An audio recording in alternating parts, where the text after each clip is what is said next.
سیلاب زدہ علاقوں میں نظام زندگی بحال نہ ہو سکا. جھنگ کی 60 آبادیوں میں بجلی کی فراہمی 7 روز سے معطل. فیسکو نے پانی کم ہونے پر بجلی بحال کرنے کی یقین دہانی کرا دی. بھوانا میں سیلابی ریلا تباہی مچا گیا. سینکڑوں ایکڑ پر کھڑی فصلیں زیر آب. چنیوٹ میں بارشوں کے نقصانات کا جائزہ لینے کے لیے سروے کا فیصلہ. متاثرہ علاقوں میں اگلے ہفتے سے فصلوں کے نقصان کا جائزہ لیا جائے گا.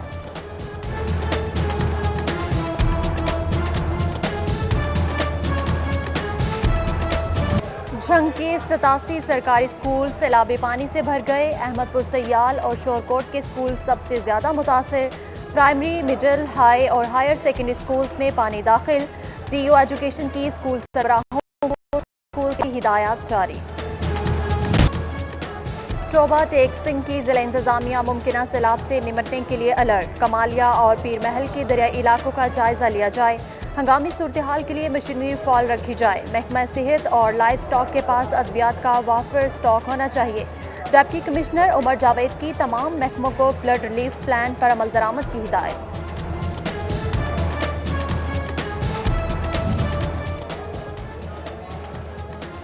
وزیر اعلیٰ کا اعلان. فنڈز کا اجرا بھی ہوا مگر تاحال کشمیر پل انڈر پاس کا ایک حصہ فعال نہ ہو سکا. انڈر پاس کی تعمیر ایف ٹی اے انتظامیہ کی برگرفتاری کی منتظر. کام سست روی کا شکار. راہگیر پریشان. 1 ارب 28 کروڑ روپے کا منصوبہ فنڈز کی تاخیر کے باعث لٹک گیا. جھنگ میں مجید امجد پارک بارش کے پانی میں ڈوب گیا. بچے تفریح سے محروم. سیر و تفریح کے لیے آنے والے شہری مشکلات کا شکار. تحصیل کونسل کا عملہ پانی کی نکاسی نہ کر سکا. شہریوں کا مجید امجد پارک میں صفائی اور نکاسی آب کا مطالبہ. ایک طرف بارش دوسری طرف ناقص سیوریج نظام. ٹوبہ میں کینال روڈ پر بھی گٹر ابلنے لگے. گندا پانی سڑکوں پر آ گیا. آمد و رفت مشکل. بدبو سے سانس لینا بھی محال. گوجرا کا محلہ نیو اقبال ٹاؤن بنیادی سہولیات سے محروم نکلا. کمالیہ محلہ بہلول والا کی سڑک تعمیر کے چند دن بعد ہی بارش کی پانی کی نظر. جڑاوالا وانا کے مرکزی قبرستان میں بارش کے پانی سے قبریں بیٹھ گئیں. احمد پور سیال شہر کے مختلف علاقوں میں بارش کا پانی جمع.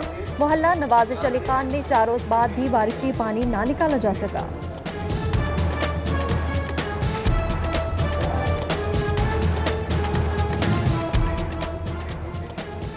فیصل آباد کے ایکسپورٹرز بجلی کی قیمتوں میں محض 2 ماہ کی حکومتی سبسڈی پر نالا. کاروباری معاملات غیر مستحکم ہو رہے ہیں. قیمتوں میں اتار چڑھاؤ کاروبار تباہ کر دیں گے. ایکسپورٹرز نے حکومت کو تحفظات سے آگاہ کر دیا. سبسڈی سال تک بڑھانے کا مطالبہ.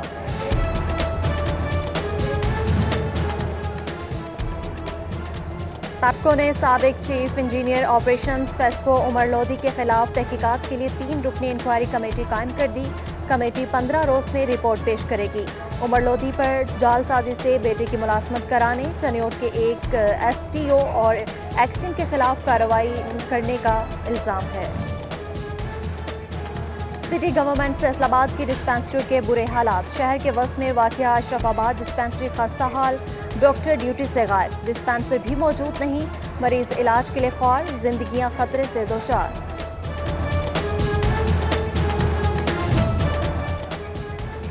زچہ بچہ صحت پروگرام کی 4 لیڈی ہیلتھ ورکرز کی پکڑ. حاملہ خواتین کو ڈلیوری کی سہولت فراہم نہ کرنے پر پیڈا ایکٹ کے تحت کارروائی شروع. IRMNC ایج کے مطابق ہیلتھ ورکرز میٹنگ میں بھی شریک نہیں ہوئے. فیڈرل بورڈ آف ریونیو کا ٹیکس نیٹ میں اضافے کے لیے اقدام. گوشوارے جمع نہ کرانے پر کمپنی کے خلاف کارروائی ہوگی. FBR کے پاس رجسٹریشن منسوخ کرنے کا اختیار ہوگا. کاروبار کی نوعیت تبدیلی کے لیے زونل کمشنر سے اجازت لینا لازم قرار.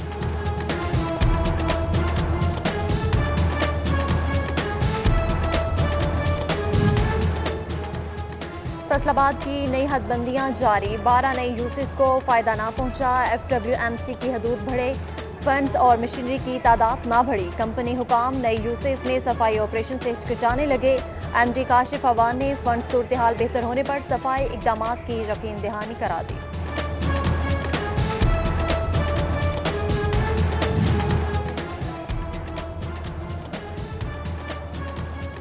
سپریم کورٹ کا فیصل آباد شہر میں تجاوزات ختم کرنے کا حکم. جبکہ سستے بازاروں میں تجاوزات پہلے سے بھی زیادہ ہو گئے. کلیم شاہد کے سستے بازار کی طے کردہ جگہ کے علاوہ سینکڑوں فٹ پر تجاوز. فیصل آباد کے یوٹیلیٹی سٹورز چینی اور دالوں سے محروم، کوکنگ آئل اور گھی کی دستیابی بھی یقینی نہ بنائی جا سکی، اشیاء کی قیمتیں اوپن مارکیٹ سے بھی زیادہ، سبسڈی کی امید میں آنے والے شہری خالی ہاتھ لوٹنے لگے۔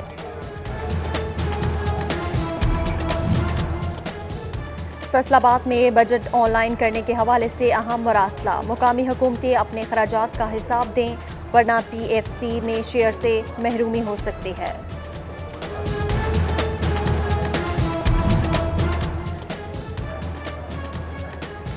فیصل آباد سے تعلق رکھنے والے پاکستانی نژاد برطانوی ممبر پارلیمنٹ فیصل رشید کا ایک اور اعزاز، دولت مشترکہ انٹرپرینور کلب کے انٹرنیشنل ٹریڈ اینڈ انویسٹمنٹ صدر مقرر، پاکستان کو برطانیہ کے ساتھ تجارت بڑھانے کے لیے سیکٹر سطح پر کام کرنے کا مشورہ دیا۔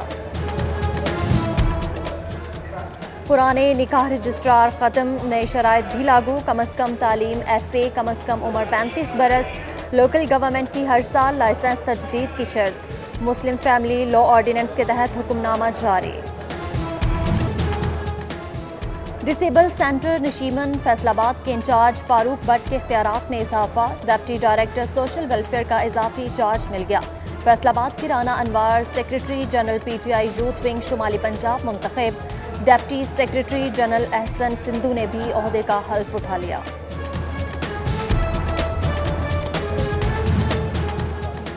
ڈی پی او جھنگ کا اضافی charge, S P investigation Muzammil Hussain کو تفویض، S S P Kashif Aslam کو ایس ایس پی آپریشنز کا عارضی چارج سونپ دیا گیا، آر پی او فیصل آباد رفت مختار کے نوٹیفیکیشن پر افسران نے چارج سنبھال لیا۔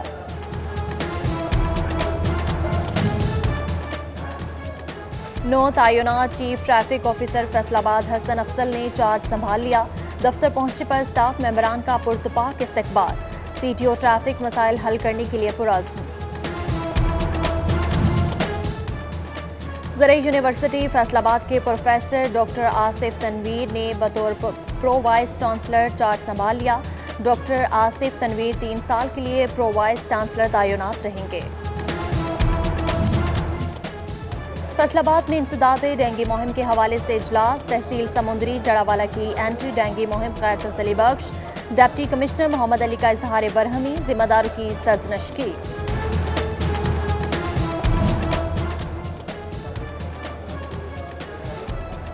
ٹوبہ میں بھی پولیس مہم کامیاب بنانے کا عزم، 5 روزہ مہم 21 سپتمبر سے شروع ہوگی، 998 ٹیمیں 3,92,000 بچوں کو حفاظتی قطرے پلائیں گی، سی ای او ہیلتھ ڈاکٹر ممتاز کی زیر صدارت تیاریوں کا جائزہ لیا گیا۔ تحصیل شورکوٹ میں 18,25,000 روپے زکوٰۃ کا استعمال، 474 خواتین سمیت 745 مریضوں کا مفت علاج، دمہ، شوگر اور نمونیا کی ادویات دی گئیں، گائنی آپریشنز کیے گئے، رپورٹ جاری۔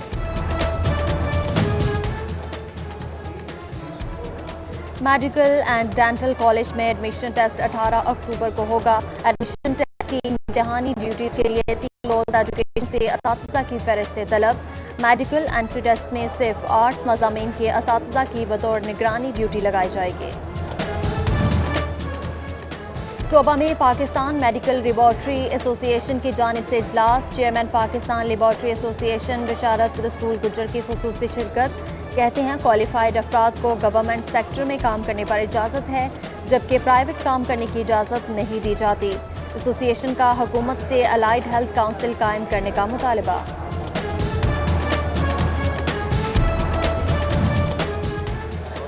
چنیوٹ میں حادثات کی روک تھام کے لیے ٹریفک پولیس کی کارروائیاں جاری، گزشتہ ماہ 5,000 چالانوں کی مد میں 23,17,000 روپے جرمانہ کیا گیا، تیز رفتاری اور لاپرواہی سے گاڑی چلانے پر مختلف تھانوں میں 16 مقدمات درج، جبکہ سینکڑوں غیر نمونہ اپلائیڈ فار کالے شیشے، سبز اور نیلی نمبر پلیٹ والی گاڑیوں کے خلاف کارروائی کی گئی۔ آل پاکستان انصاف ٹریڈرز ونگ کے مرکزی صدر میاں طاہر نوید کا فیصل آباد کا دورہ، ٹریڈرز ونگ کے ممبران سے میٹنگ، جنرل سیکرٹری انصاف ٹریڈرز ونگ سید کامران گیلانی کو سٹی اور ڈسٹرکٹ لیول پر تنظیم سازی مکمل کرنے کا ٹاسک دے دیا گیا۔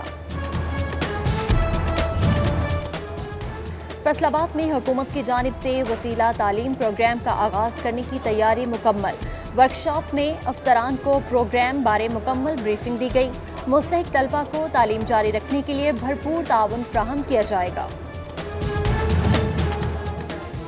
GSO circle hydro electric workers union کے الیکشن پھول گروپ پینل نے جیت لیے۔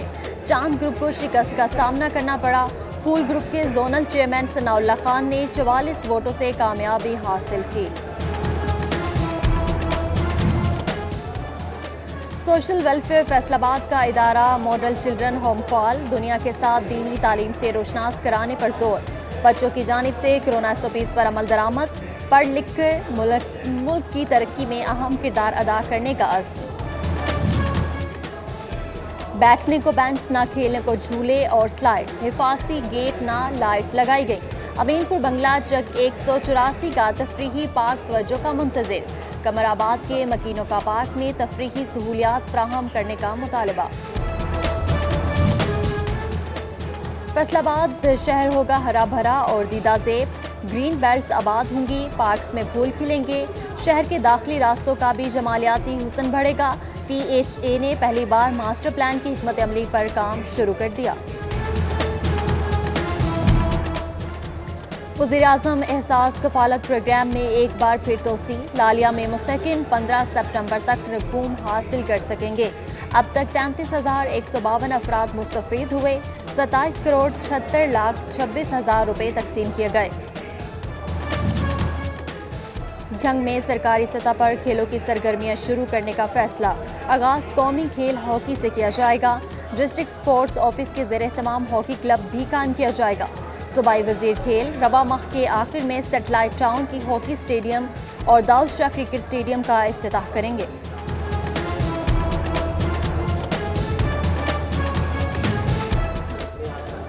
اور ڈپٹی ڈائریکٹر زراعت ٹوبہ میاں نثار احمد کی ریٹائرمنٹ تقریب، 35 سالہ کامیاب سروس مکمل کرنے کے بعد ملازمین کی مبارکباد۔